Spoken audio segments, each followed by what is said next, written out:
That's all right. No passwords. No passwords being shared.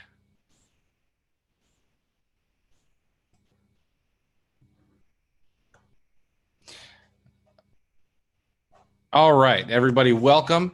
Welcome to those of you on YouTube. Welcome to everybody in the Zoom room. We are going to get rolling here.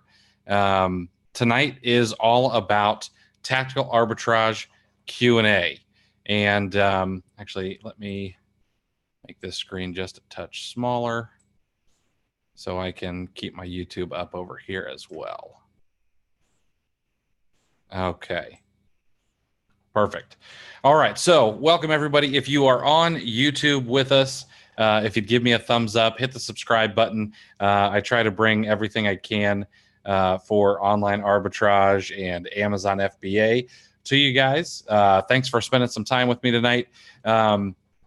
I've got a few things for everybody this evening. Of course, we are going to be giving away 2 tactical arbitrage shirts.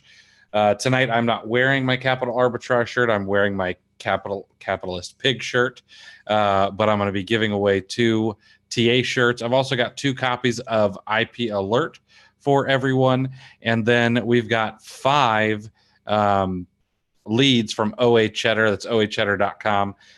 Those guys are nice enough to offer a lead list that I can give away to 5 people every week. So we're going to be doing that. What I will do before we get rolling is I want to do the giveaway a little bit differently this week.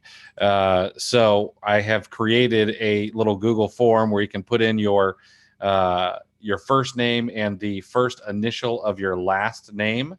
And then I'm going to take all of these and put them into a randomizer. And then that randomizer will choose the winners rather than me seeing which number someone guessed. Okay, so fill out this form for prizes at the end of the show. All right, so I shared that on YouTube. I shared that here as well. Go pop in your first name and the first initial of your last name. You see I left Christopher G there as well. And then I'll take that off screen here, and we can I'll throw that into a randomizer here at the end of the show. I'll remind you guys about halfway through, just so everybody is aware that you guys can win some swag. So, okay, perfect. Tyrone, drop that in the Google form. Click that Google form link for me and drop that in there. Okay, so we've got a ton of questions about tactical arbitrage, and I want to go through some of the best ones, or what I thought were the best. And there are actually, before we get into that, there is a pretty cool thing from Alex coming out, and I was given a screenshot that I'm allowed to share. So Alex made a post in the Tactical Arbitrage Facebook group that some speed enhancements are coming to Tactical Arbitrage in the next week or so after a little bit more testing. Now, those speed enhancements are going to be coming to the import manifest, the search seller products, the search brand page, the quick search, and the quick keyword search. So everything in wholesale other than the XPath wholesale sites. So those are a lot more difficult. They can't really be sped up any more than they are. But all of these other areas are going to get sped up to the tune of like 1,000 products every 30 seconds. So it's going to be incredibly fast. Just a little bit more tweaking and a little bit more playing around here and there, and then that's going to be coming out for everybody. So I'm really excited about that. You could be going through huge manifests really, really quickly if you're doing wholesale. So look for that. Again, Alex made a post about it in the FBA Tactical Arbitrage group. If you're not a member, you should be, and I'm sure that he will make another one once it's ready to roll out as well. Let me close that. All right.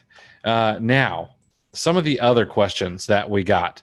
It was talking about getting started and how it's intimidating.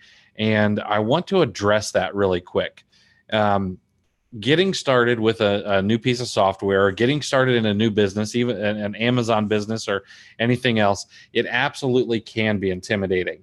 And some of the other things that I have been emailed, messaged, and filled out in my questionnaire is, um, I'm always gated and I can't find products and things like that. And I always have the same advice. The advice is, it sounds like it's not very nice, but I mean it with all the love and compassion that I can. But when you start out selling on Amazon, you've got to understand that there are going to be hurdles, and that during that time, you've got to embrace the suck. And that comes from a guy named Jocko Willink, who is an author and a former Navy SEAL, and now a business consultant. But embracing the suck means that you got to work a little bit harder and do what other people won't necessarily do, and kind of pay your dues. So when someone's telling me, hey, I'm starting with retail arbitrage, and I've gone out for 45 minutes and I can't sell anything. Well, unfortunately, that wasn't enough. We went, my wife and I went sourcing the other day, did a little bit of retail arbitrage, and we spent, I don't know, 3-4 hours in a store. And now we came home with, $1,200 worth of product, but it's not, you're not going to pick up everything and everything's going to be a winner. It's not 2010 anymore. And they've also installed gates in ASINs, in categories, in brands. And there are only a couple of ways to be able to jump over those gates or push through those gates. And that's either going to be getting ungated through a distributor, which you can do either by paying someone who can legitimately do it for you. Don't use those places that are going to offer you invoices. Or you can find a distributor that will sell to you, even if it's at a loss, and give Amazon what they want. Or you can have some patience and wait. My account is pretty aged. 8 years old, I think. I think my account's been open for 8 years. I've not been selling all of that time, but it's been open for 8 years. And nowadays, I probably get ungated about 75% of the time when I go and ask for it. Now, there are some things that I still haven't gotten into. I can't get into luxury beauty, and there are some brands that, like Melissa and Doug is one of those ones that they want invoices for. I can't get auto ungated. But the other day, I got ungated for a couple of clothing brands that I was gated in, and I just got approved. But that's my account's 8 years old, and I have at least 6 years of selling history, and I've got clean metrics. So those are really the ways that you can get ungated. Amazon is not get rich quick. It's not something you're going to make money on. You're going to spend a few $100s today, and you're going to make $5,000 in the next couple of days. And when people try to make it seem like that, they're really doing a disservice, because there is actual hard work involved. So I would say that you need some patience, and you need to be willing to kind of put the blinders on and get to work, and eventually things will get easier. But in the meantime, embrace the suck, embrace the learning, and I promise it gets easier. So the other thing is, we're going to talk about going through products and how to efficiently clean everything up and kind of look at the results page. I'm going to share, I did some scans, just started them about 2 hours ago, just so we could look at them. Okay. Thanks, Dave. I did some scans about 2 hours ago, so we could look through them and kind of show you my process. And it's a lot simpler than what I see other people doing. Okay. A lot of people will, they'll have 32 different folders in their saved data, and they've got, this here, and they've got other items somewhere else. I've got like 5 folders. I've got some where I can put products that I want to have checked later on, or have auto checked by Tactical Arbitrage. I've got a place where I put all of my all the items that need to be gone through, so that I'm not keeping everything in my view data, although we're going to look in the view data tonight. I'm not going to switch them over. And then once I go through the items, they get put over to this is probably something we're going to buy. And then if we actually do buy it, once it kind of fits our very last criteria check, then it actually goes into a purchase folder. And sometimes that actually is in a Google Sheet that we use RevSeller to pull over all the data, and then it's by date, and then we color code it based on whether or not it's been shipped into Amazon, and then we go through that about every 30 days to see what we can replen from the items that we've found. So I can't show you my sheet though, unfortunately. Can't share that with you, but I can show you the rest of it. But that's really the biggest question that I get. And then we'll talk about how to source multiple sites.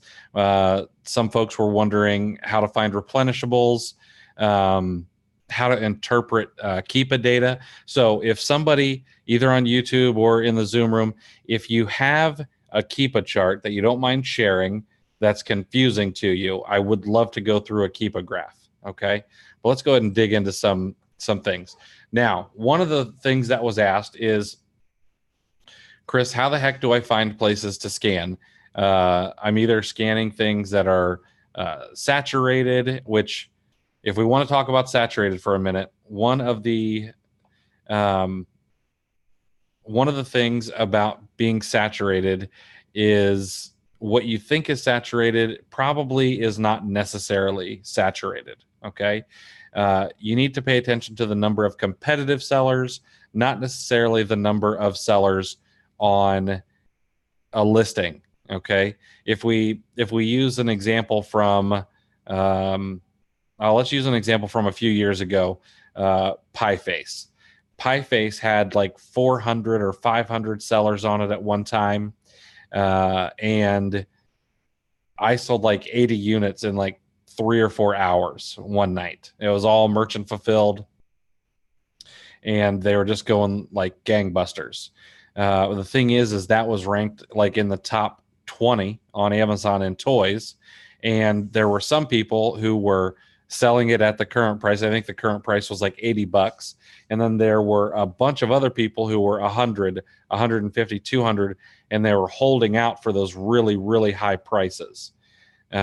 So what you need to look at is there might be 20 sellers on an item, but there may only be 4 or 5 that are actually competing for the buy box. And that's what you need to be worried about, not always that there are 17 or 25 sellers. Let me address this really quick. How can you find items that can be drop shipped? I'm honestly not going to get into that. And the reason is drop shipping from online retailers like Walmart, Kohl's, Walgreens, Jet, etc. is against Amazon terms of service.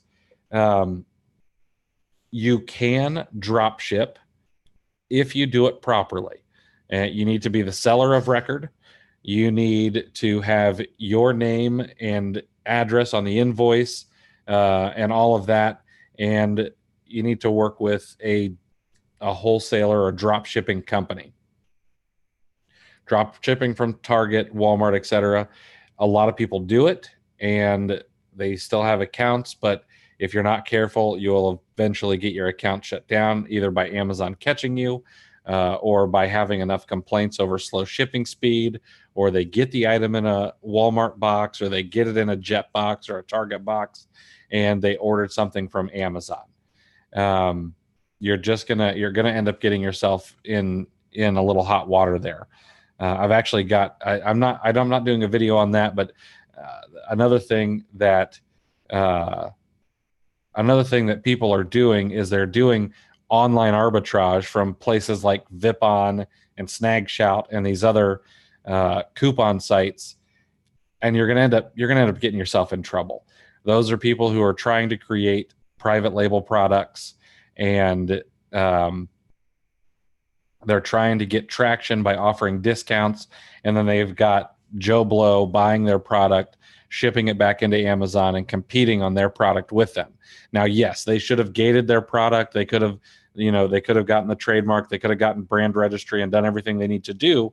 However, that's expensive and time consuming, and not everyone does it. So there are other things they can do. They can order from you, and then they can claim counterfeit because their warranty isn't covered by you reselling their product, et cetera, and so on. So please, for the love of all the things that are good and holy, don't do online arbitrage from sites like Snagshout and Vipon. You're going to end up getting enough IP claims that you're going to get your account suspended. Okay. All right. Let's start. Let's see. We got some questions here. Let's go over the Keepa thing. Okay. You can notice. Let's see here. Let me move something around. There we go. So what you're going to notice here is that the link for the historical chart is no longer right here. There is some testing, and there was some things going on for some updates where it accidentally got pulled. Okay, you still have your chart over here that you can look at, and this link will be back tomorrow. Okay, now I will be completely honest. I am a fan of that's the source site. I'm actually a fan of looking at the chart on the actual Amazon product detail page. If it loads, there we go. So I'm a big fan of looking at it here. So I was surprised at how many people were worried about that link in the view data page, but that link should be back tomorrow. Shouldn't be a problem with it. It seems monthly sales from Jungle Scout and Keepa differ, unless I'm reading it wrong. Daniel, you're absolutely right. Jungle Scout, Keepa, Viral Launch, FBA Toolkit, all these places that offer estimated sales, tactical arbitrage, their sales estimates are all going to be different because of the keyword estimates. Amazon does not release the number of sales data on products. So we have to take some really educated guesses. Now, I do believe that Alex has one of the best estimations on the market. He had some level 10 mathematicians come in and help him build an algorithm and do a bunch of data analysis to figure out how well products sell. It's especially good over ranks 1000. Under ranks 1000, it gets to be difficult because things start to move so quickly. But it's really, really good. Now, it's still an estimation. The only way to truly know is to buy some product and send it in. And we have to remember that sales estimates is based on the ASIN, not on the number that you will actually sell. So you just have to take it with a grain of salt. This estimated 66 sales per month is probably pretty good. Actually, it might be a little bit low. But the only way to know for sure, we can see that this goes up and down. The only way to know 100% for sure is to buy some and send it in. There are a lot of factors at play. So the supply and demand curve change all the time. We can see the sales rank on this particular item. We can see that it kind of moved up a bit. Oops, move that back. We can see that it moved up a bit, and it looks like the buy box was suppressed. We can see no buy box buttons here or buy box triangles here.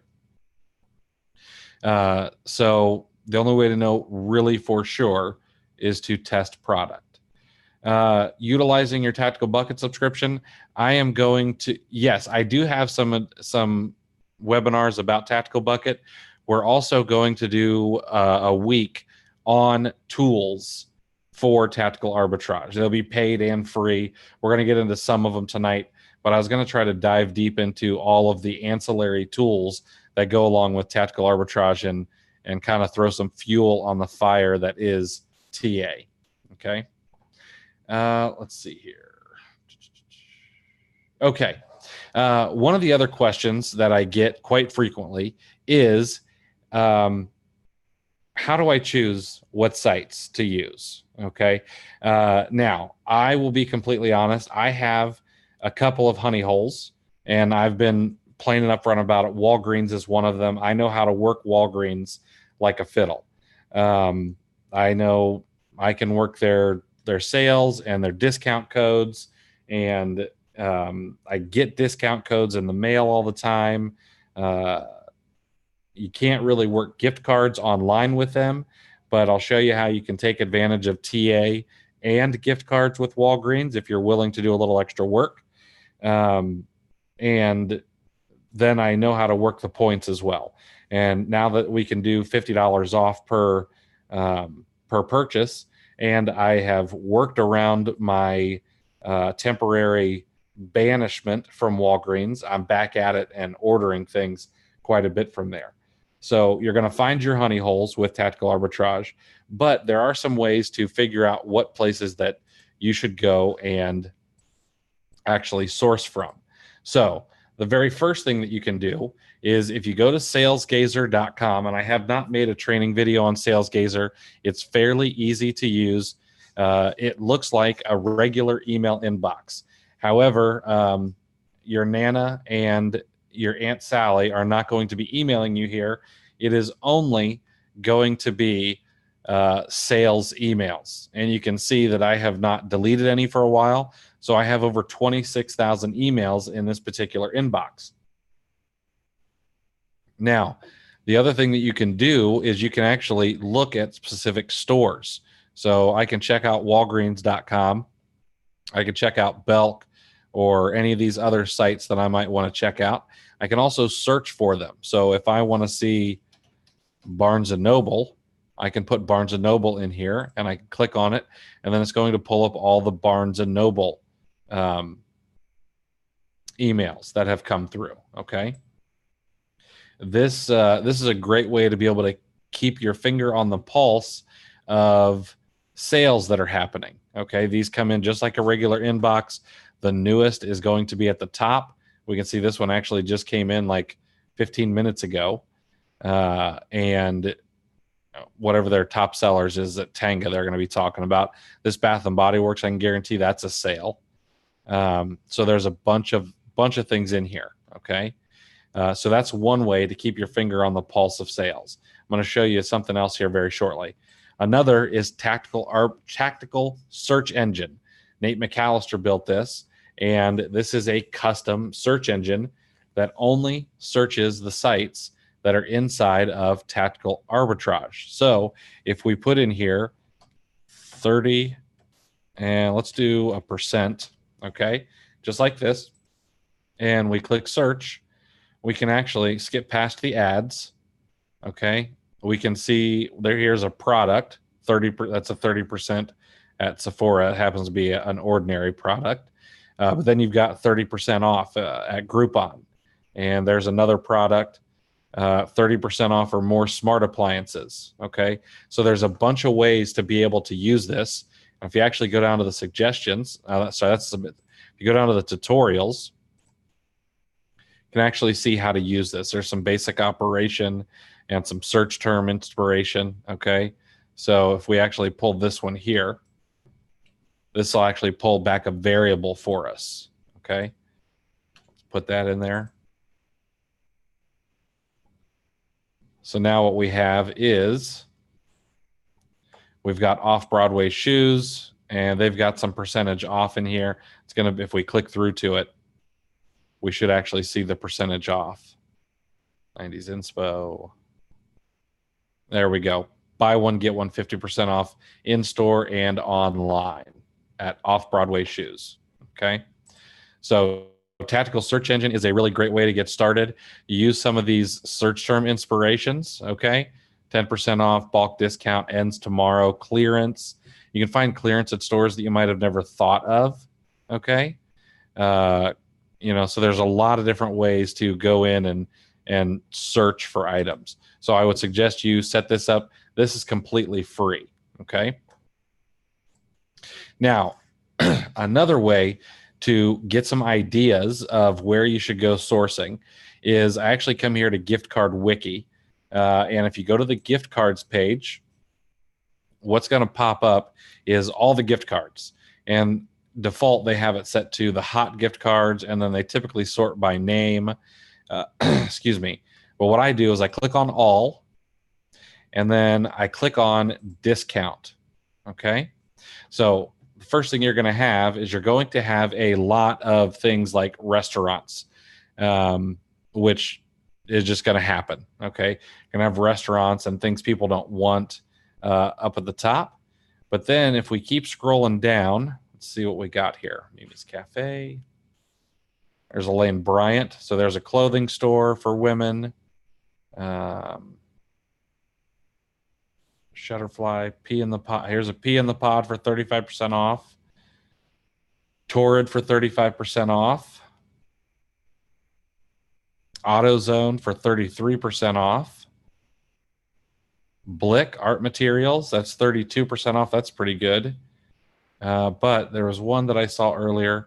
If you want to do some physical gift cards, this 29% off at Spencer's is not bad. But you have to get physical gift cards, wait for them to be able to buy online.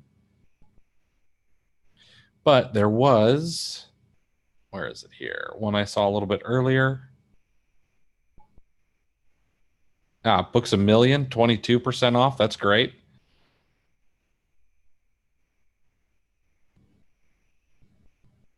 Petco for 20% off. That's killer. And let's look at, we got Bonton. Sorry, there's one particular one I'm looking for.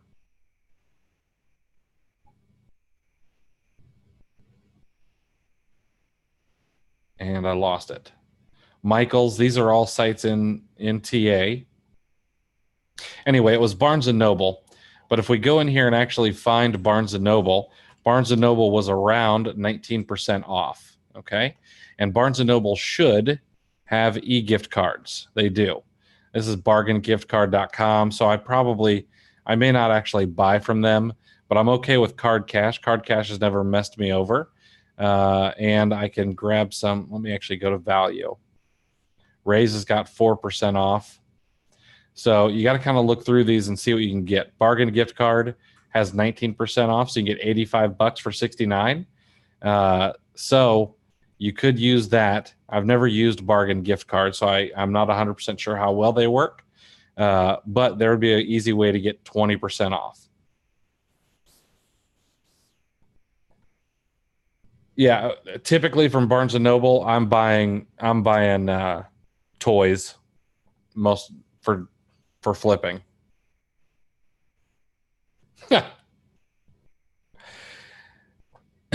Oh, great. Bargain gift cards are great. That's great. That's good to know because I've never used them before. I typically keep to Raise and Card Cash.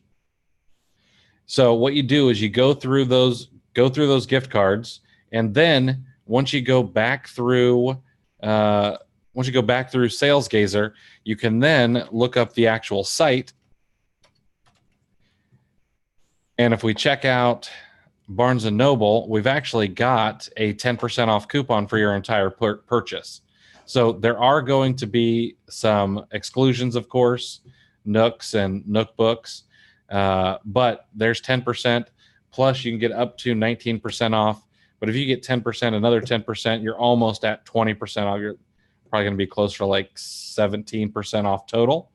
But building your ROI is important. Okay, you can't just allow just store sales or just gift cards to go through. And then, of course, I use Cashback as some extras. Okay, I use that as kind of a bonus. The other thing you can do is you can actually go to a place called Cashback Monitor. A Cashback Monitor, you can go through and browse all of these sites that have cashback available. Now, what I do here is I actually These are sorted by the store name, so they're a little difficult to go through, but it can give you an idea of some sites that you should check out based on what kind of cash back that you can get. Okay, so we can see a P in the pod. We can get up to 10% off here.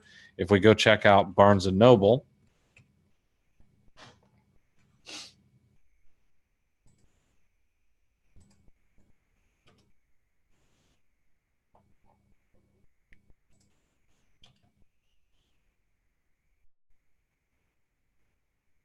there it is. If we go check out Barnes and Noble, we can grab. There's 3% at Mr. Rebates, 2% at Ebates. For that, I'd probably go with Ebates or Giving Assistant.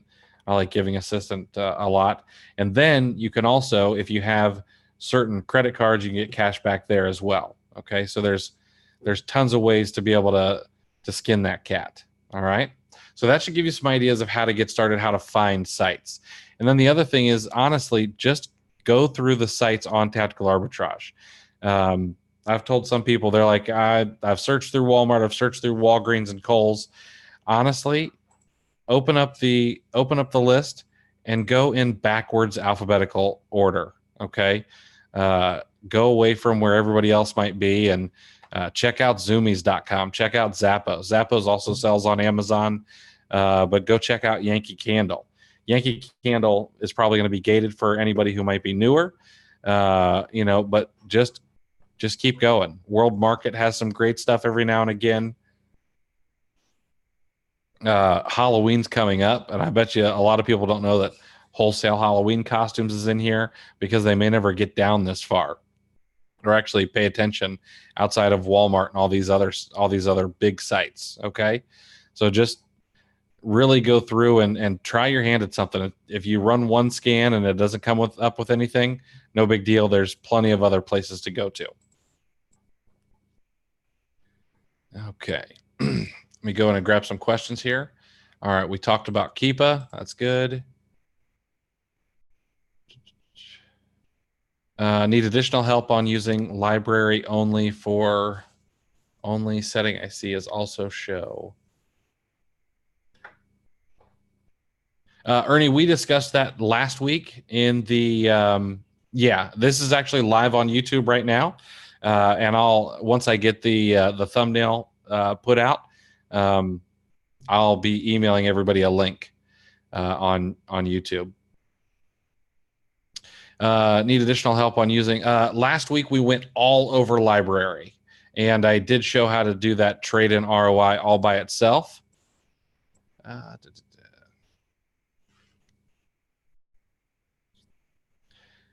How to avoid IP claims. Okay, so how to avoid IP claims. Avoiding IP claims, you either have to have a list of what brands are IP prone. IP Alert happens to do that for you. But other than that, they're going to happen no matter what. Don't sell some of the brands that everybody complains about. You've got brands like Bulbhead and As Seen on TV, things like that. But once you get an IP complaint, you just need to answer it. I always try to open up a conversation with the actual complainant. Say, hey, listen, these items are authentic. Here's how we sourced them. Please retract. And then if they don't answer, then I go to Amazon and I show them that everything is good to go. Let's see here. Can we make a bulk list to run in TA using URLs from multiple stores? Absolutely. You can do that either in your own CSV file. We actually talked about doing this in, I believe, week number 1 when we went over product search, or you can create multi-site easy bulk lists right inside of a product search. And we did that in week 1, Tactical Tuesday, week 1, product search. David, you're interested in adding your own sites. Those are called XPaths. XPaths can be added to Tactical Arbitrage. The easiest way to do it is to become a user of Tactical Bucket. Tactical Bucket does cost a little bit every month, depending on the plan. I believe it starts at $39, and you get 2 XPath sites every single month. And then you can just get to stack those on top of each other. You can get the ultimate plan or God mode, if you will, and everything is opened up to you all at once. And you have to message me for a code, and I can get you in there. And that's like, I can't remember. That costs a little bit of money. But it's worth it. It opens up a ton of sites to you. The other thing you can do is you can go to a place like Upwork or Freelancer or FreeUp or even Fiverr.com, and all of these places, you can hire someone to build you an XPath. Now, the thing is, you're not going to get any follow-up support. If it's broken, you're going to pay to have it fixed. That's all included in Tactical Bucket. And the guy who runs Tactical Bucket, his name's Javier. He's a friend of mine. He's a really good dude. Well, that's probably the best way. Let's see here. If I buy the lower level Keepa API token plan, it is £39 per month or euro. I don't know what that is. Do you still need to buy the... it is a bit confusing. I believe that you need both. Yes. I don't believe you can do one or the other. I'm not really sure, to be 100%. I know that I have both for what I do, so I just pay for both of them. Eventually, I might be able to get rid of the API token plan, but I use it fairly frequently, so it's worth the money. My opinion about Tactical Bucket, it's awesome. Hey, thanks, Will, for sharing that. Does TA have a way to alert us when Amazon goes out of stock and order me to go find a sourcing site, buy it there, and send it to Amazon for AZ flips? There is not a way to alert you when Amazon goes out of stock. No. You could do that with Keepa, right on the product detail page. You could have a price alert set, a price up alert set with Keepa, and once the price hits a certain threshold, let's say it's selling for $10 right now, and you know that Amazon doesn't sell above $10, you could set that Keepa alert to 15 and then get updates on it. Bundles with Tactical Arbitrage. Bundles are not really able to be found yet, but there is a bundle feature coming. So the thing about bundles is you've got to take a bundle, you got to take 2 products, and then you've got to go and find those matching 2 products. Okay, so bundles are best done manually right now. Just go to Amazon, type in bundle, and then start looking for them manually. However, there is a bundle feature in the works that should be coming out where you'll have, maybe you have 2 different flavors of product, and TA will see that, and then it will go to Target and Walmart, and it will have the grape and the cherry, excuse me, the grape and the cherry available for you to be able to purchase. Excuse me.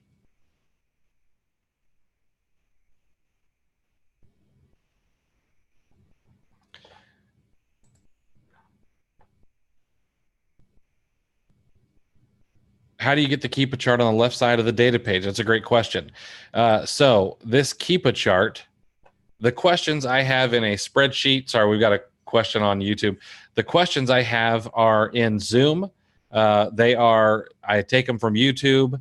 And then I also have a spreadsheet where I ask people to fill those out for me as well. So how do you get the Keepa chart on the left side of the data page? So let's start digging into my view data page. This is how I have mine set up. Okay, I've got my history chart over here on the left, and if you come up here and click on it, okay, you can move it around.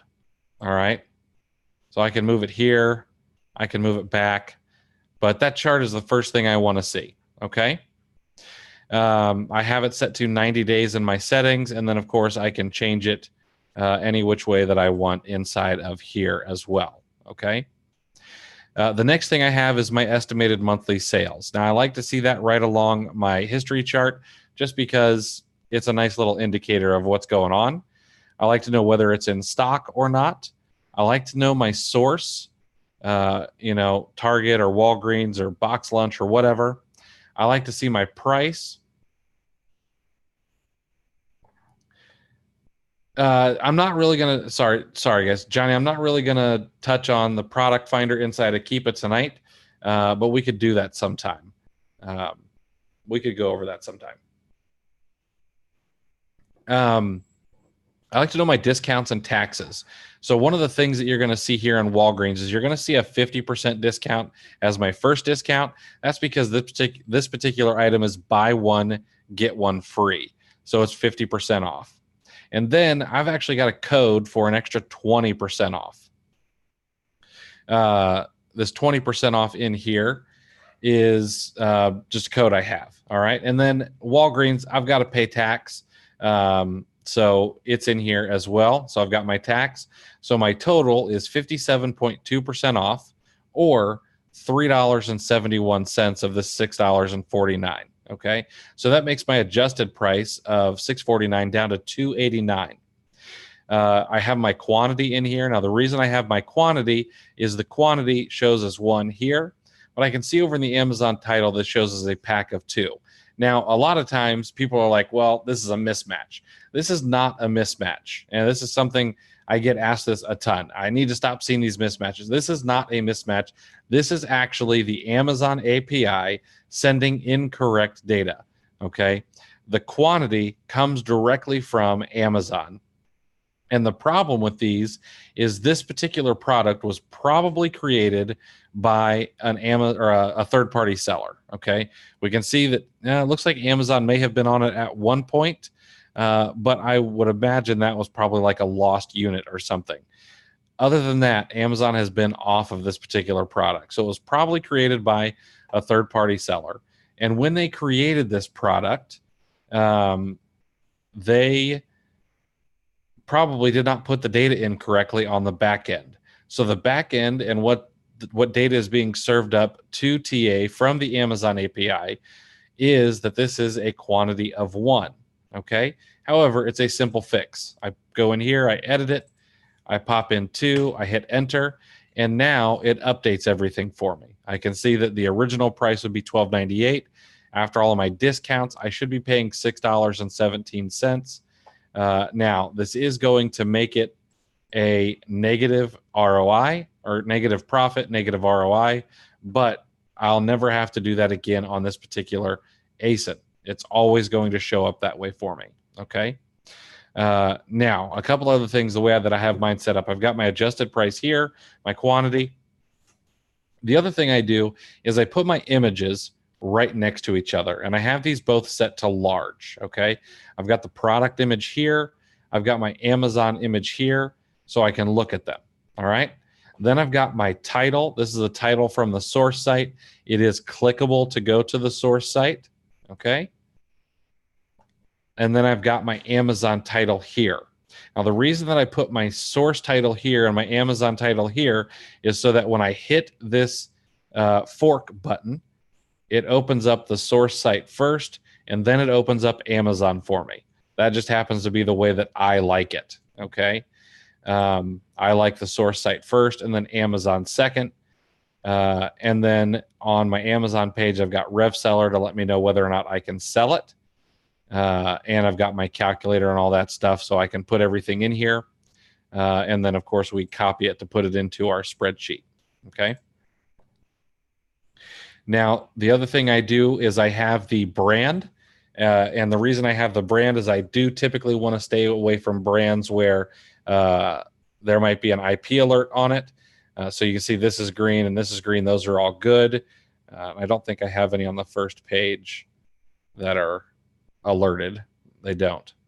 Then I've got the Amazon category, health and household. This shows me that this particular one is in the top 1% based on the average 30-day BSR.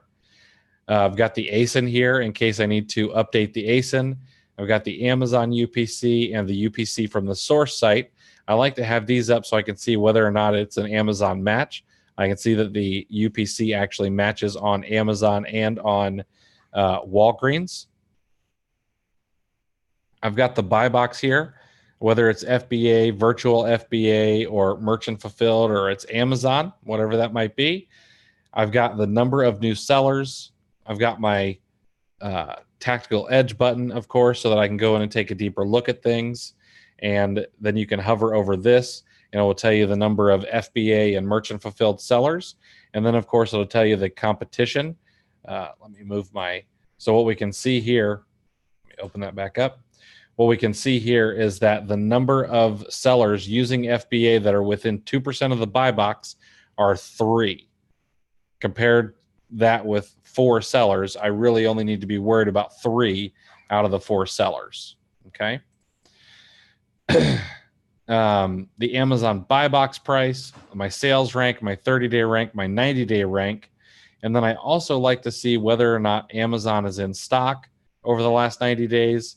I've got my ROI and my profit, the number of reviews, and then I also have the last updated date in here. So we can see this was updated earlier today. Okay. And now typically I have my screen spread out. And if you'll look up here in my URL bar, I have this set to 67%. So if I actually bring my screen over all the way, hopefully this is showing for you guys, you're actually going to be able to see that I can see this all on my widescreen monitor without having to scroll back and forth. Okay. So if you will invest in a widescreen monitor, mine was not expensive. I think it was $297 at Costco. You can see everything without scrolling back and forth, as long as you don't put too many of the columns. Okay, I see a lot of people have way too many columns open. Okay, let me bring this back just a touch. All right, let's see here. I have an LG monitor. Honestly, it was on sale at Costco during Q4 for like $297. It's an ultra wide screen, so it's much wider and it's not quite as tall as a regular monitor.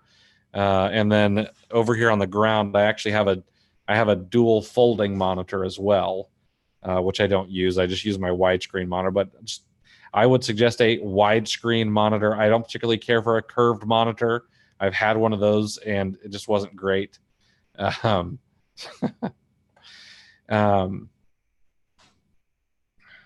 What is your point of view using advanced or basic in viewing search data? You need to do what's more comfortable for you.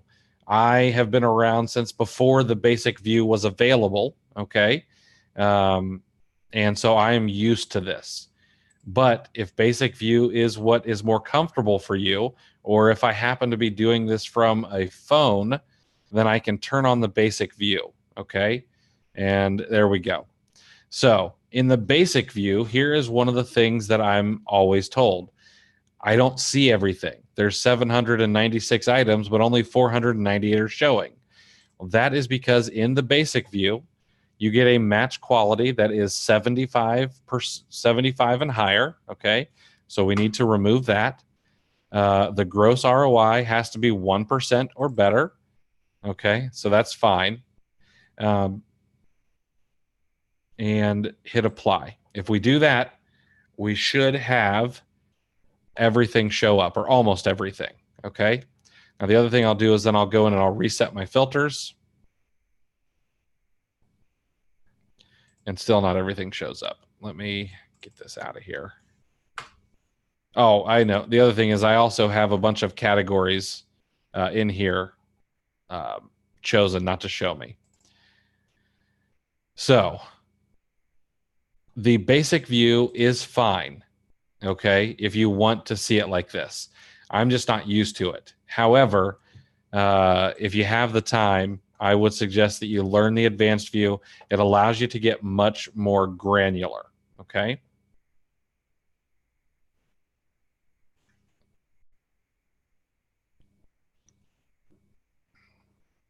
I think that the image and title algorithm has gotten better, yes. Of course, there's always room for improvement. You know, if you ever use the image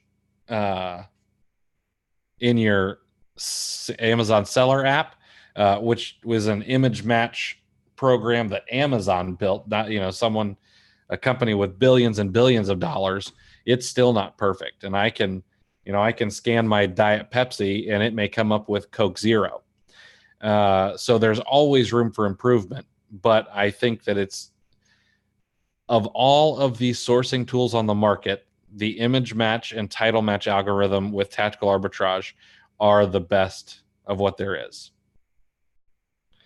The monitor that I have is a 32-inch ultra widescreen monitor.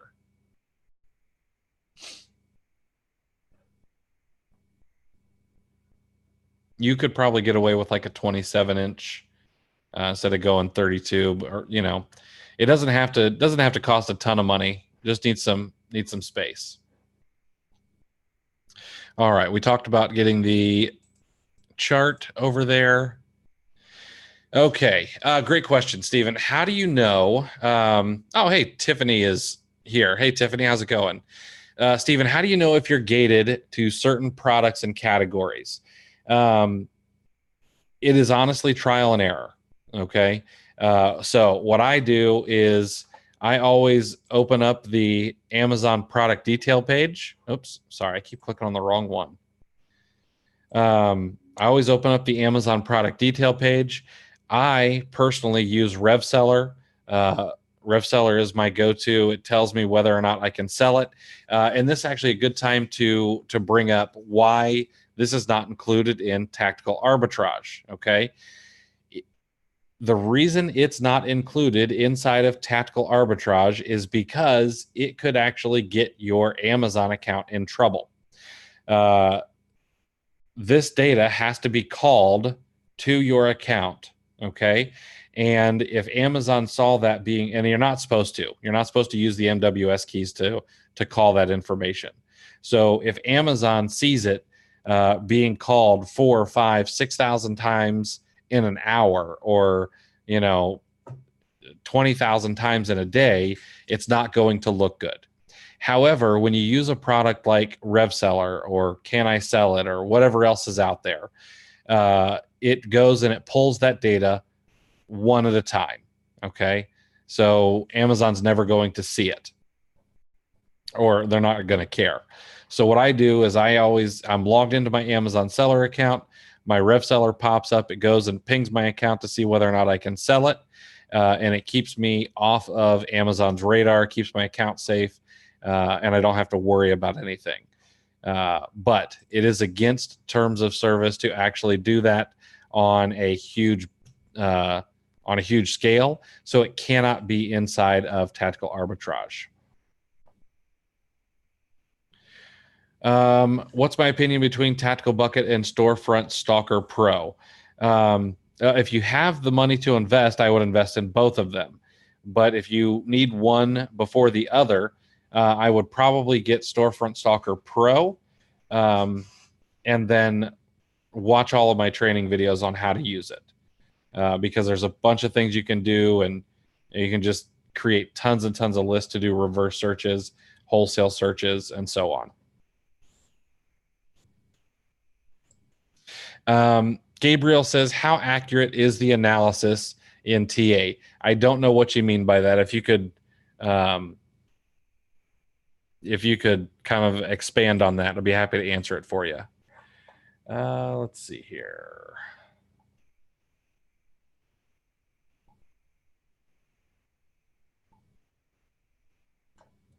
Absolutely. You can, the other thing you can do is you can use this little, I can't click on it here, but there's a little A icon, or ASC. It's the Amazon Seller Central icon. Okay. So if I were to click on this button here, it would actually take me to my Amazon Seller Central account, to that particular listing, and it will let me know whether or not I am gated in that as well. That would be the free way to do it. That works just fine. That's perfectly great way to use that.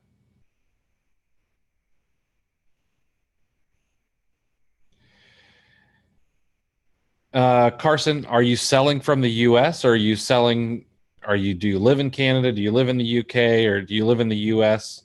I don't sell outside of any marketplace other than the US. So here's one of the things that people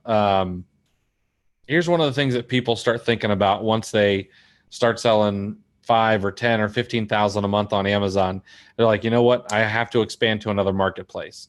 And I disagree. The reason being is unless you're absolutely hitting a wall in the marketplace you're selling at, I don't necessarily think that expanding to another marketplace is your best bet. Now, I have friends who do millions a month, and they have expanded, and I think it's right for them. But for those of us who are doing, $10, $20, $30,000 a month, I just don't think that we need to expand outside of the U.S. Or you could also use your unified North American account where you can have things shipped to Canada and Mexico. I think there is some opportunity in Mexico because there's just not a lot of products there, and you can use your unified North American account.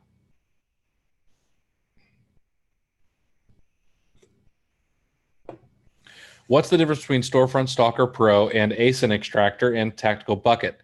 The ASIN Extractor will just do storefronts, and it's powerful. It can go a lot deeper than the 9600 that you can get with Storefront Stalker Pro if you're scanning storefronts that are over 9600 products.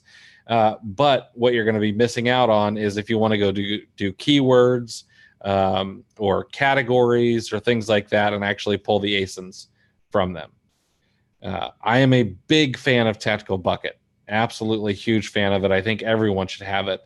But if you're choosing one or the other, I think Storefront Stalker Pro first, and then when you're ready to add $39 a month or one of the other tiers, Tactical Bucket will be the next thing. You've seen products for sale in a currency other than the US dollar. Have you bought anything like that? I would need to see an example. There was some issue where some Canadian, where you were seeing like Canadian money or Canadian dollars on the price on Tactical Arbitrage. That was just a little a glitch with the database, and that should be all fixed. But if you see another one, send in a ticket and we'll have a look at it. Talk about the exclude list and how searches can be only ungated products. Will makes a great point. If you know categories that you cannot sell in your settings, you can actually make it so that you can stay out of particular categories. So if you know that you cannot sell in automotive, then you can turn off that automotive category. The same goes for brands. If you know that you cannot sell Nike or Adidas or anything like that, you can add those in your settings. And I think what we'll do, I wanted to break this up because it seems like it's been a bit monotonous. We're going over filters, and this is the boxes you need to tick before you get a product search started and reverse search, etc. So I wanted to break this week up a little bit. But next week, we're going to go over the settings and how you can set up your actual settings to make everything right for you.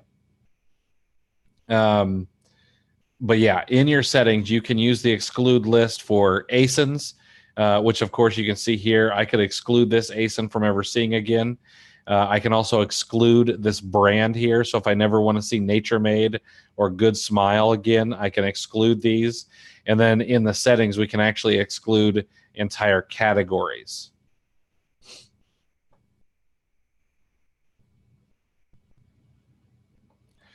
Stephen, do you know of any extension or a similar product that will find the frequently bought together products from a single ASIN? Stephen, that is a great question. Ask and you shall receive, sir. If you click on the Tactical Edge button, that's a little microscope. In the Tactical Edge, once it loads, and sorry, my screen is loading a little slow. You are actually going to see here several things. You're going to see other matches, okay? We all know that there are often more than one match for a particular product on Amazon. So you're going to see those. But then the other thing you're going to see is you're going to see the frequently bought together right here. So what we can see from this particular product, this vitamin D, Frequently bought with this is this Nature Made Vitamin B12, and we can see a photo of it here. And then we've also got this aspirin regimen Bayer, 81 milligrams here.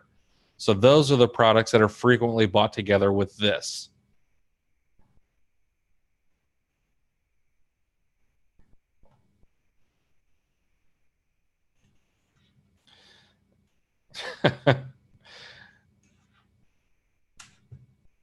That's all right. That's all right if your wife doesn't get TA. My wife didn't for the longest time. Does Amazon penalize you for a poor sell-through rate? The answer to that is yes and no.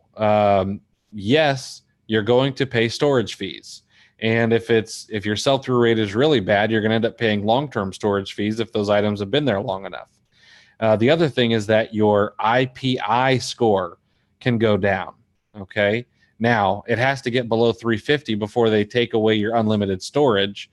So you've got a ways to go. My IPI kind of goes back and forth between like 590 and 690.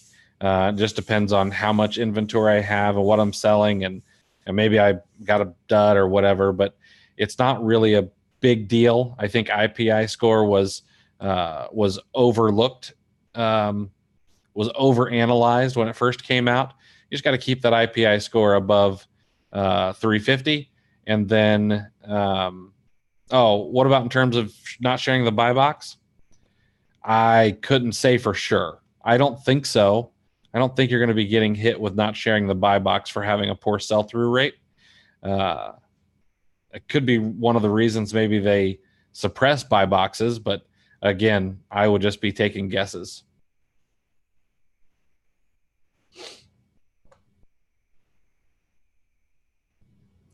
Amazon only penalizes you for your IPI once it gets to 350.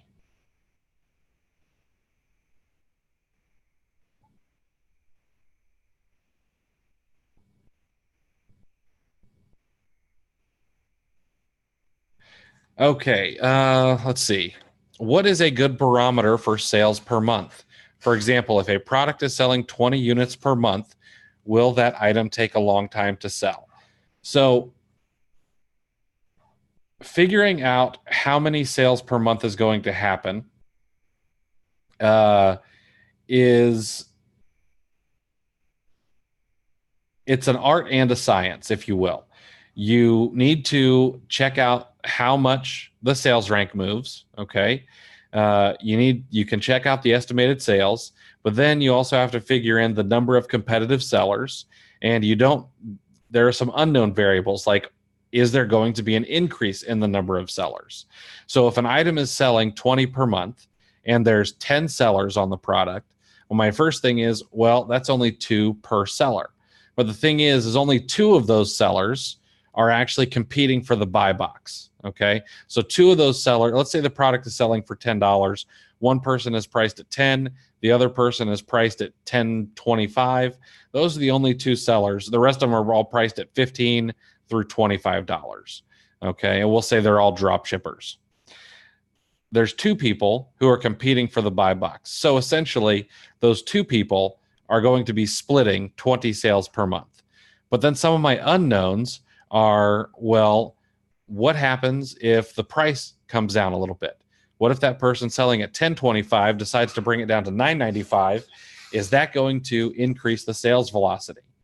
Because you kind of get through that psychological barrier of $10 to the customer. Is there going to be another seller who comes in and is willing to compete for the buy box? So then is that 20 sales going to be split between 3 people?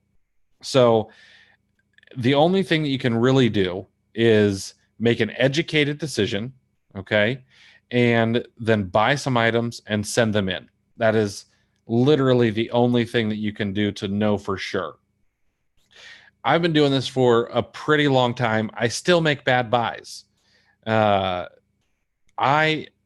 personally typically go wide instead of deep.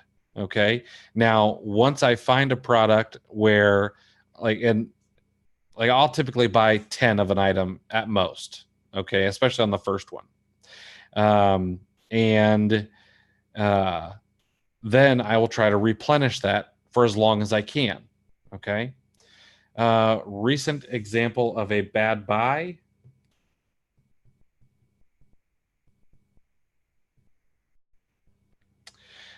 So I'm still going to make money on the recent bad buy that I actually just shipped yesterday.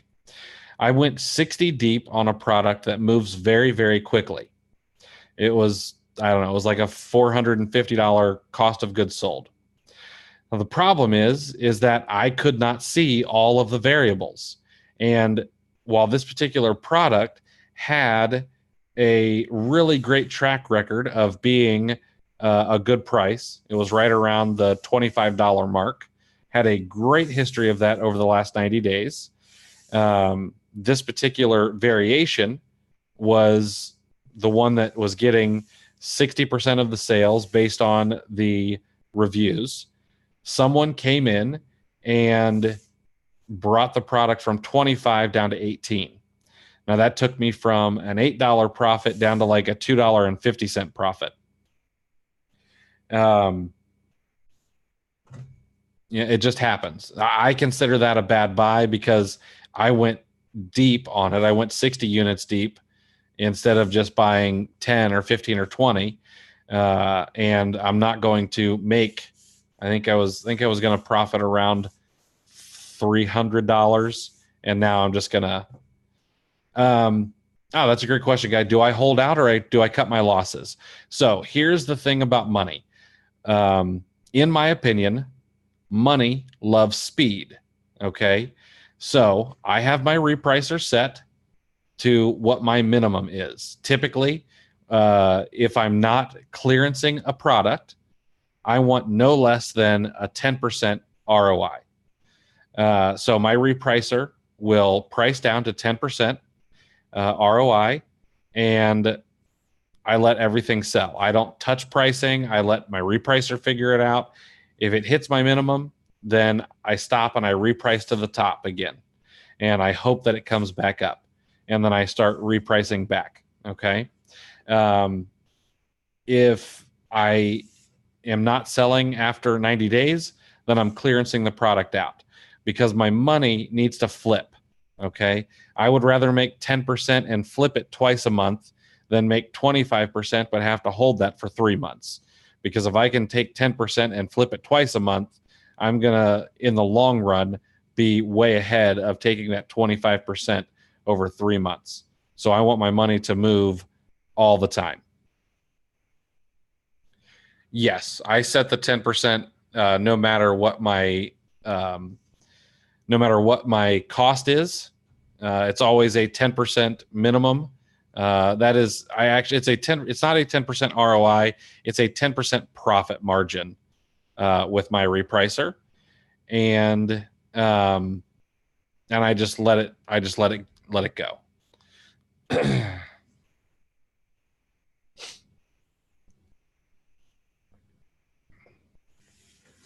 I use Aura as my repricer. Or Amazon. I have some people who swear by Amazon. They think it's great. I have other people who say, hey, you know what? It happened, or it reprices as low as you can, as quickly as it can, and it may not price up. I have other people who say it does price up. I don't want Amazon messing with my stuff. I would rather a third party handle it for me. I do have an affiliate link. Thank you, Will, for Aura. I've also got a 20% off coupon code. I took a much smaller affiliate commission, and I opted for the 20% off coupon code. I don't have it yes, I do. That's not true. If you want to try out Aura, you get 30 days for free using this link here.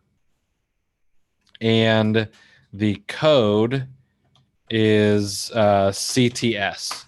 That gets you 20% off.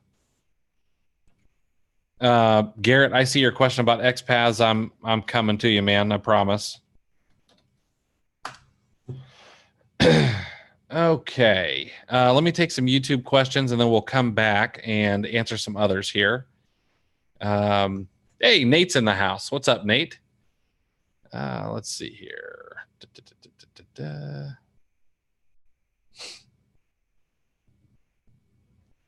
Rita has a great question.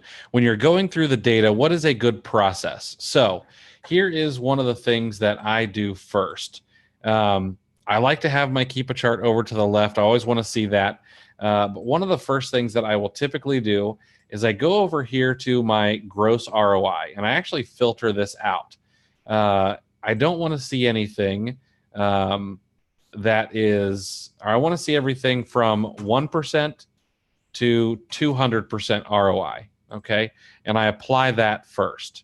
Now, that has taken me from 796 items down to 666 items, okay? Now, the other thing I'm going to do is I'm going to come in here to this Amazon in stock over the last 90 days, and I only want to see items where Amazon has been in stock 60% or less over the last 90 days. Okay. And now I'm down to 560. All right. So now what I do, and I keep this at 25 products per page. Now I start scrolling down. I can see that this one, Amazon's been in on this well over the last month. So probably going to skip this. And I can always come back to these later. Okay.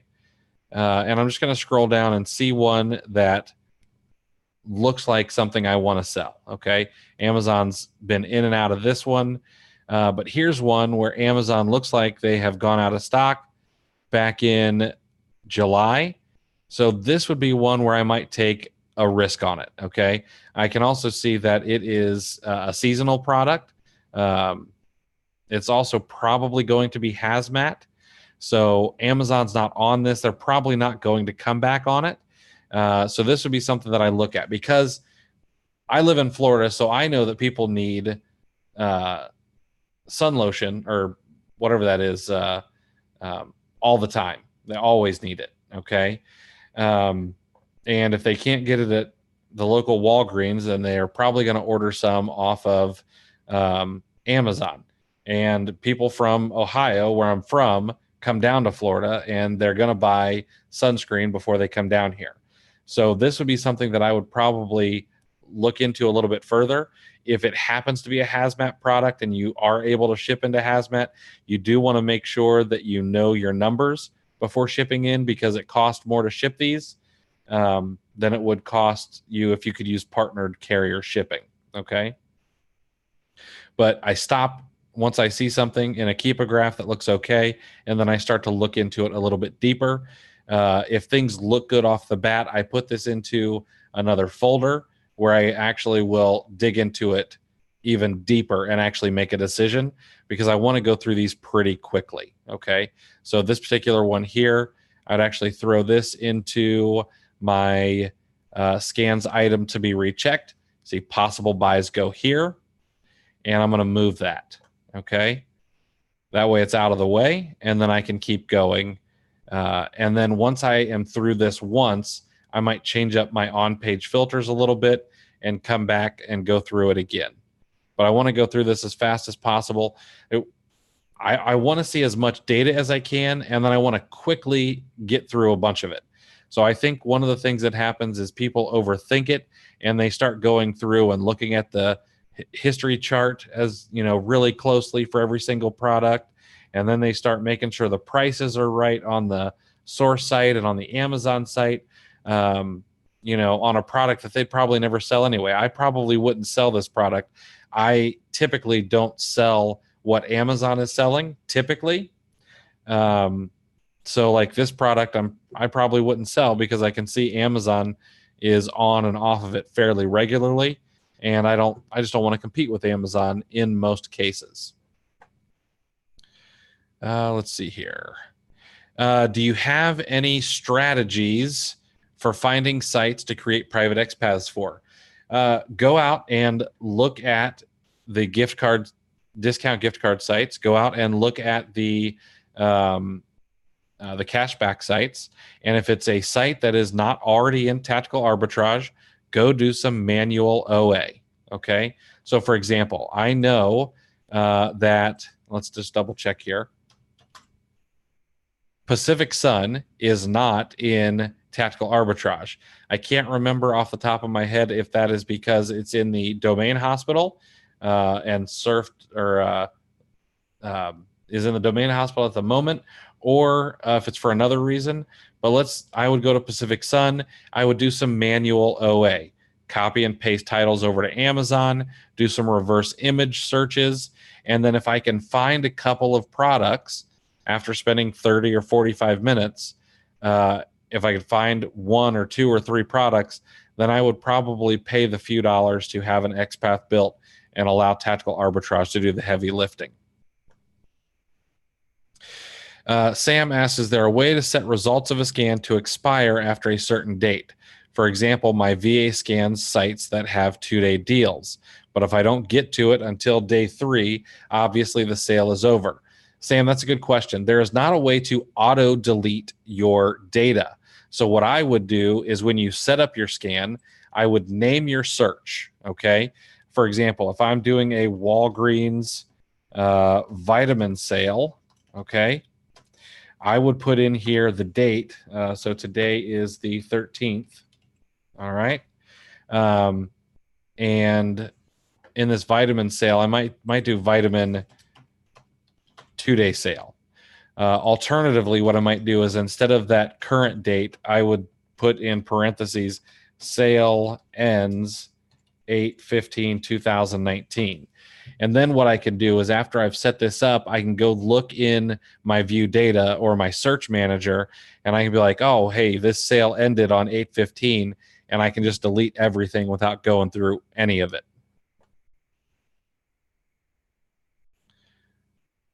What's a good sell-through percentage in your opinion? I like to get through 1 to 2% of my inventory per day. That's about the trajectory we're on right now. We sell through about 1 to 2% of our inventory per day. So if I have 1,000 products in stock, I'm selling 1% of it every single day, or 2%. That's higher in Q4, of course.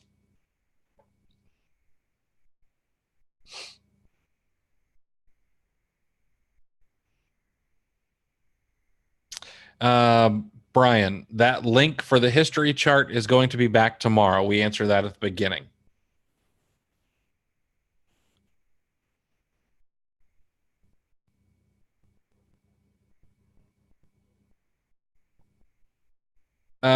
Great question, Chris. My average time spent going through a scan result, it depends how much data there is, okay? And it also depends on how much good data there is. Like if there are times, I like health and beauty a lot. There are times when, like Walgreens will just have a crazy good sale. And I mean, I could buy everything, figuratively speaking. It may take me 2 or 3 hours to get through 1,000 lines. But I also have a VA. So typically I'm only going through the ones that she has handpicked for me. So then I'm talking maybe an hour to 90 minutes to go through the ones that she's cherry picked and then making purchases. So right now, what I do is every morning when I get up, I have about 2 hours blocked out to source. And then the rest of the day, I work on everything else. Sometimes it goes into 3 hours of sourcing. And then we work on content and all the other things that I've got going on. All right, let's get back over to here. Let's see.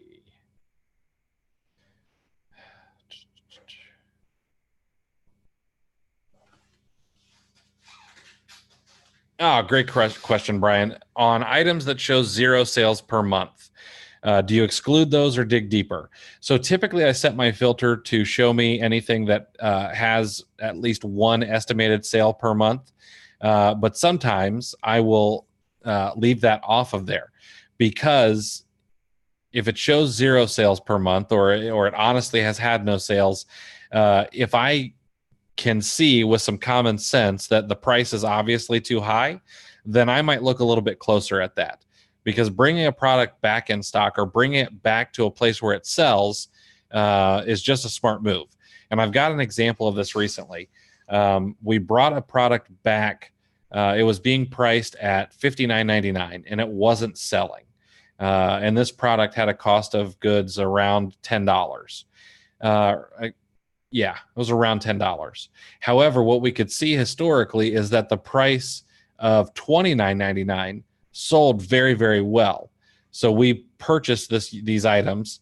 It was a multi-pack. We purchased the items, threw them up at $29.99, so undercut the person by $30.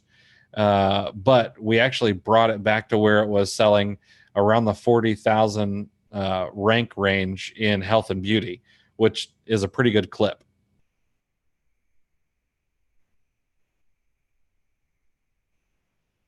I've seen lately that when I make multiple purchases, I get blocked. Who are you getting blocked with? So like I got blocked by a couple of companies recently. Like Walgreens sort of blocked me. It's really just kind of a number. I was buying like 36 units at a time, and I can't do that anymore. I've got to keep it to like 10 basically. There are sites like Jet and Kohl's that it's just going to happen eventually. I'm pushing the limits with Jet. I'm pretty sure, like, I'm going to make an order from Jet after we're done with this, and I'm probably going to get blocked, I would imagine. Oh, awesome, Eric. That's good to hear. Eric signed up with Aura 2 weeks ago. His last 30 days increased by 2K. That's awesome. Alta, no kidding. I've never been blocked by Alta. Target, I've ordered like 500 units of one item from Target and never gotten blocked. Honestly, there are ways around getting blocked, which I won't talk about here, but there are ways of getting around blocks. It's not that hard. It just takes a little bit of work. Okay, let's see here. Does the in-stock alert feature on TA do the same thing that stock up? No, the in-stock alert is for the source site, and stock up only worked on the Amazon site. So if you want to know if it's in stock from the source site, then you need to use Tactical Arbitrage.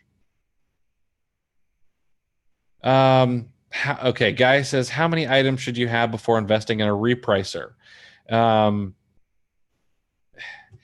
That depends, to be completely honest. I've had a repricer since I got to probably 30 or 40 different SKUs, because you need to think about it is, do you want to spend an hour every day repricing, or do you want to spend that hour sourcing? And then the other thing you need to think about is everyone else is, well, not everyone, but a lot of people are using repricers. And do you want to only be able to reprice once or twice a day when I can reprice as quickly as Amazon will allow? So like, if let's say you and I are on the same product, if you reprice at 3 o'clock and you go down, and let's say you cut me by a penny, I'm matching you at 301. And then if you do the same thing at 3:30, I'm matching you at 3:31. And yes, I am a person who I'm matching you, and I'm trying to own the buy box as long as I can, because I want my items to turn quickly. It's all about moving at a profit, moving my products as quickly as possible. Clive, awesome. I'm glad to hear that. I do have experience with Be Cool, but it's been a while.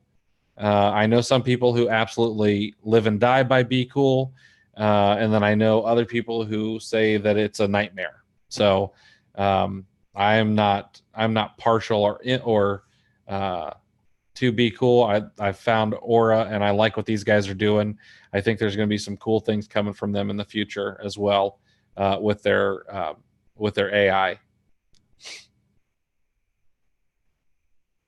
Does TA find more than one listing on Amazon for some of the products that we run? The answer is yes to that, Trevor. That way you can pick which ASIN to list it against. Yes, Tactical Arbitrage is built to find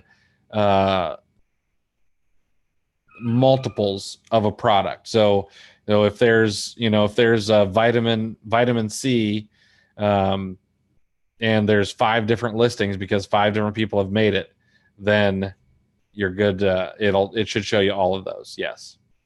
Did we fix sales per month of 2452 this week? Will, I'm not 100% sure what you mean. On my Tactical Arbitrage, I don't have the option to add Storefront Stalker Pro. The only option I have is Tactical Bucket. Private message me on Facebook or shoot me an email at chris@cleartheshelf. Before we finish answering questions, I do want to remind everybody that we're doing the drawing a little bit differently this week. So I'm going to drop this link one more time. You want to put your, oops, that's the wrong one. You're going to want to put your first name and the first letter of your last name in this form. And then in a few minutes, I'm going to pull all the information. I'm not getting your email or anything, just getting your first name and the last letter of your first, or the first letter of your last name, so we can draw names here very shortly.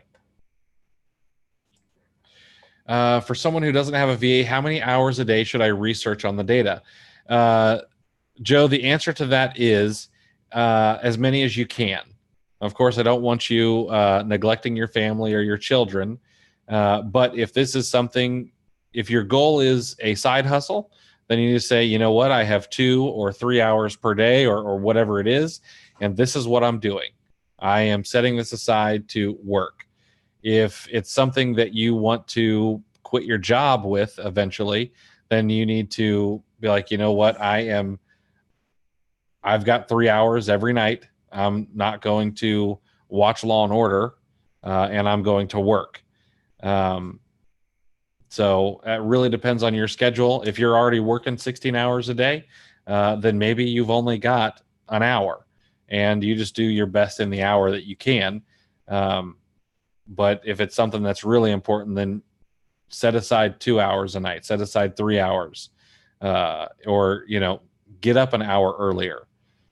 Set your scans before you go to bed and let them run overnight, and get up an hour earlier and go through things, go over things before work, go to work, take your lunch break, take your laptop to lunch, go through things during lunch, and then go through things 2 hours at night. So that's really as good of an answer as I can share with you. What's your best method to come up with bundle opportunities? Honestly, your best method for coming up with, if you want to come up with your own bundle opportunities, start looking at products, okay? And this weird little product here, and go look at what other items customers buy after viewing this, or the also bought with, okay? This is not a great example. Let's look at this one here. But you go with the frequently bought together and go make yourself a bundle. Buy 10 vitamin Ds and buy 10 vitamin Bs, put them together and throw a little PPC behind them and see if it works. And if it doesn't, go on to the next one. Look at other bundles, okay? Just here, what we're going to do is we're going to go to let's go to health, household, and baby care, and let's just type in the word bundle, okay? Now we're going to get a bunch of hair bundles. That's not what I wanted. Let's go to hair color. So in hair color, I type in bundle. Spelled that wrong.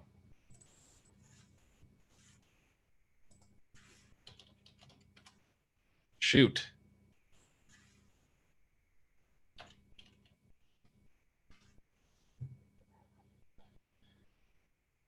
And we can look at what other kind of bundles are out here, okay? Most of these are going to be multi-packs. So you can go and you can look up these products, or you can come up with your own variations of these. Okay. Maybe this six pack isn't selling, the 3-pack isn't selling, but I don't see a 2-pack. So maybe a 2-pack is what needs to be sold. Okay. So lots of ways to do that, but these are going to take time, and it's going to take a little bit of testing. So that's what I would do with bundles. I'm not a big bundler. I'll do them when they're fairly low hanging fruit. And we do a fair amount of multi-packs. I just never taken the time to really do it. On average, how much PPC to promote a single bundle?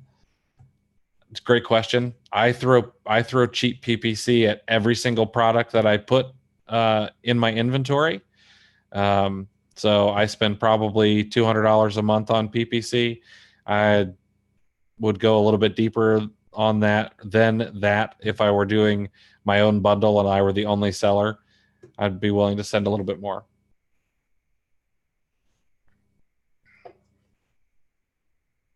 Jesse, I did get your email. I missed the first one, but I got the second one.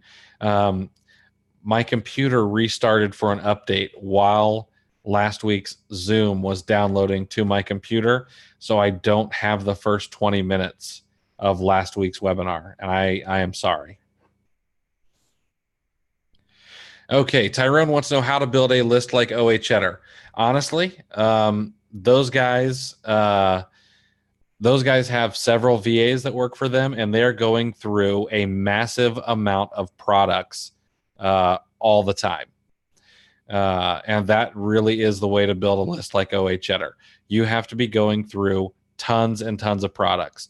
If it is your time, then you're spending 8 hours a day going through a ton of products, or you have virtual assistants who have learned how to identify a product and then cherry pick it for you out of your results. Those lists like OA Cheddar, you don't get to see behind the scenes, but it's a ton of work. It's a ton of man hours that go into that.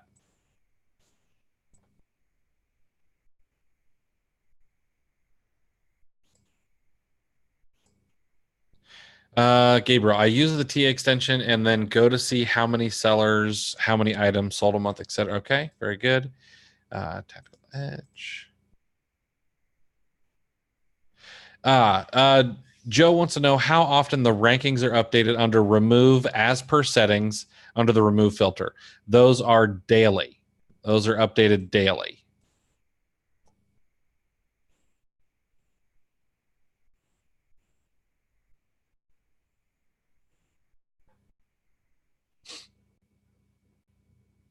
When I sync Tactical Bucket to import my discounts, do I do that before every search? I would do that like once a day. If you're syncing Tactical Arbitrage and Tactical Bucket, I would go in. Oh, that's the wrong one. Sorry. I would go in and I would sync those once a day or so. Those typically are not going to change more than once a day. And then also remember, and we're going to talk about this next week, remember that the discounts are also in the settings of Tactical Arbitrage as well. Can you do a basic product search and walk us briefly through the filters you use? I would suggest going and watching week number 1 on YouTube. What I'll do tomorrow is I'll send out the whole playlist in email to everybody. And week 1, we went through product search really thoroughly. Let's see here. I do not have any private label products at the moment. I have done private label back in the day. It was probably really considered white label, so I have done it. It's always on my mind, but I'm only arbitrage at the moment.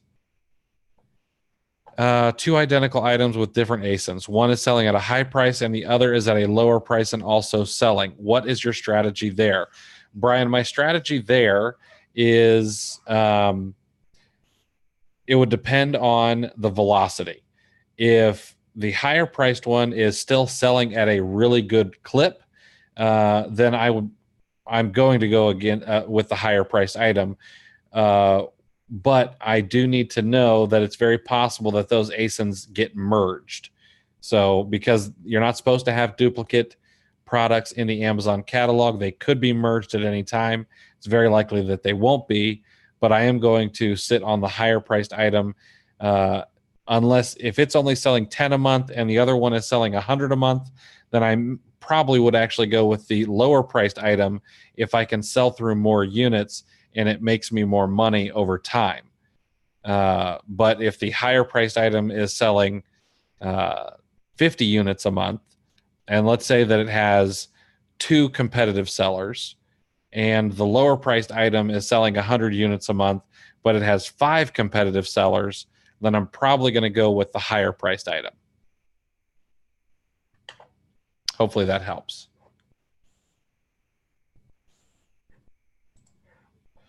Let's see. How often do you use the Keepa feature product finder for your sourcing? I use the product finder inside of Keepa 3 to 4 times a week. It is a big part of my sourcing. As a matter of fact, inside of Tactical Arbitrage Academy, I have 1 or 2 hour-long webinars all about how to properly use it. And I've been meaning to get this to them. I actually had an extension, a private extension built to go along with Keepa that I have not shared with very many people.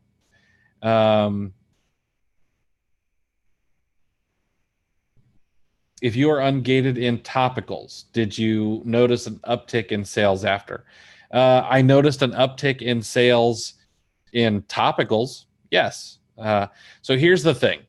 Everyone thinks that getting ungated in a brand or a particular category is the silver bullet that they need. Now, is it powerful? Absolutely. Having the opportunity to source in gated categories is great because a lot of times there's going to be less competition. Okay. In over-the-counter medicine or supplements or topicals, there's going to be fewer people selling. However, it's not a silver bullet. There's always products to sell. Okay. So yes, I saw an uptick in sales in the topicals category. I've always been ungated in it, but then I started focusing in the beauty category, and I saw an uptick there. If I decided that I wanted to focus on the toys category, I could make that work too, even though it's probably a more competitive category. I could make shoes work if I really, really wanted to, and I went out and I became more comfortable with variations and things like that. So it's really about what you focus on. If you focus on it, you put the time in, you're willing to do the legwork, you can make money in any category. In any of the Tactical Tuesdays, do you go over how to reverse search for looking up in-store products? I do have a video on sourcing in the store. Yes, it's not in Tactical Tuesday. It's actually just on my YouTube channel. But yes, you can use Tactical Arbitrage in some of the sites for local sourcing. And maybe at the start of next week, since we're already an hour and 45 minutes into this, maybe I'll do that at the start of next week. Do you know? Okay, this will be the last question, and then I'm going to do the giveaways. We're coming up on 2 hours, and I want everybody to have some family time tonight. Do you know of a tool extension to go to the profile page of each person that reviews a product on Amazon? Because a lot of them have the city where they are, and that way we can get a better idea of where that product will sell better and maybe boost it. No, I don't know of anything that will do that. Sorry. Okay. All right, guys. We are going to, let me close up some items here. We are going to do the giveaways. I always do the t-shirts first. So we are going to hit some t-shirts. Next week, we're going to be talking about the settings inside of Tactical Arbitrage. It's going to be all about settings. Okay, I'm going to go in and grab everyone's names here. Good, I took those off the screen. All right.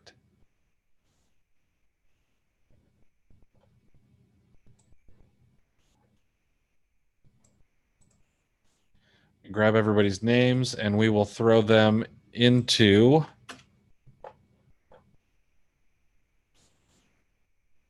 this thing here. So we are going to give away 2 Tactical Arbitrage shirts. Then we have 2 IP alerts, and 5 people are going to get a lead list from OA Cheddar. Guys over at oacheddar.com do this for me every single week. So we've got about 76 people who dropped their name in here. The first one is... That is a mouthful. Vyacheslav C. Vyacheslav, sorry, man, if I completely wrecked that. Hopefully I did not. But I'm going to keep your name. You get a Tactical Arbitrage shirt. So if you will shoot me an email at chris@cleartheshelf.com. I'm going to need your address. I'm going to need the size and the color that you want for a Tactical Arbitrage shirt, and I will get that out to you. Next up is Brandy L. Brandy L, if you will shoot me an email at chris@cleartheshelf.com, I will get you out a shirt. I need to know your address, the size, and the color that you would like as well.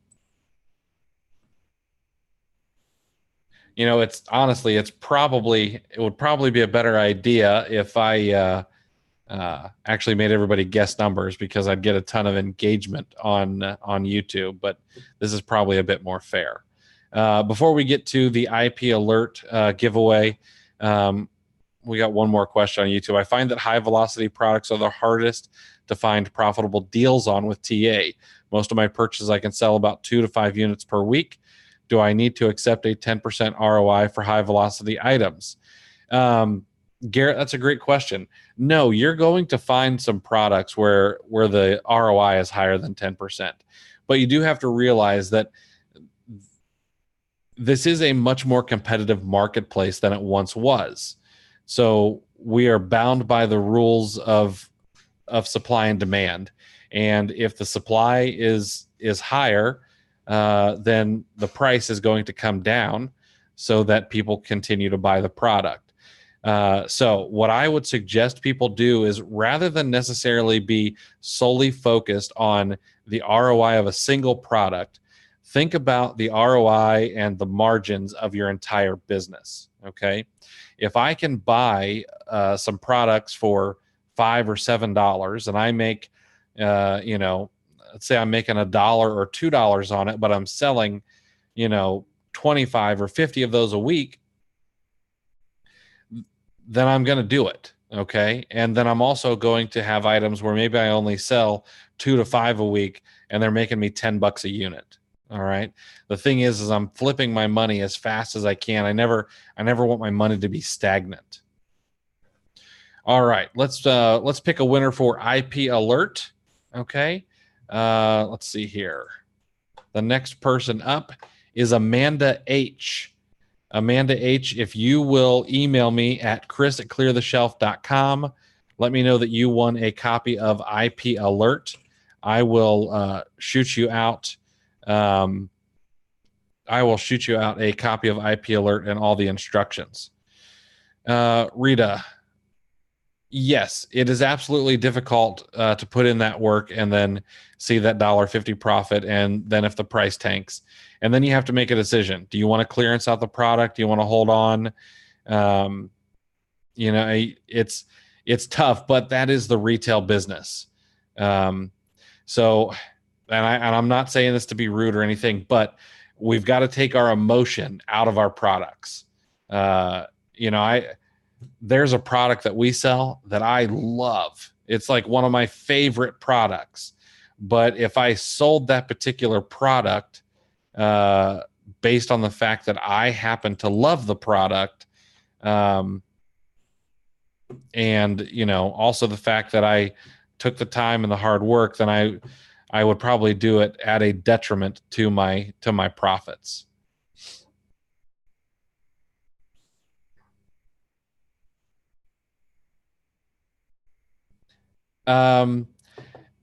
Amanda, yeah, shoot me an email and I'll do something for you since you bought IP Alert already. Okay, so we've given away, let's see. Oh, we've got one more IP Alert. One more IP Alert. Let's see here. Randall H. Randall H, if you will shoot me an email, chris@cleartheshelf.com, I will get you a copy of IP Alert as well. And now we have got an OA Cheddar list. This is going to 5 people, okay? 5 people get a copy of this OA Cheddar list. So I think it has like 12 items on it. No problem, Garrett. So the first person to win the OACheddar.com list is Gabriel M. Gabriel M, shoot me a message at chris@cleartheshelf.com, and I'll get you that OA Cheddar list. And the next one, we've got Will. You son of a gun. I think you won this once already, but Will, you get OA Cheddar lead list again. Shoot me an email, sir.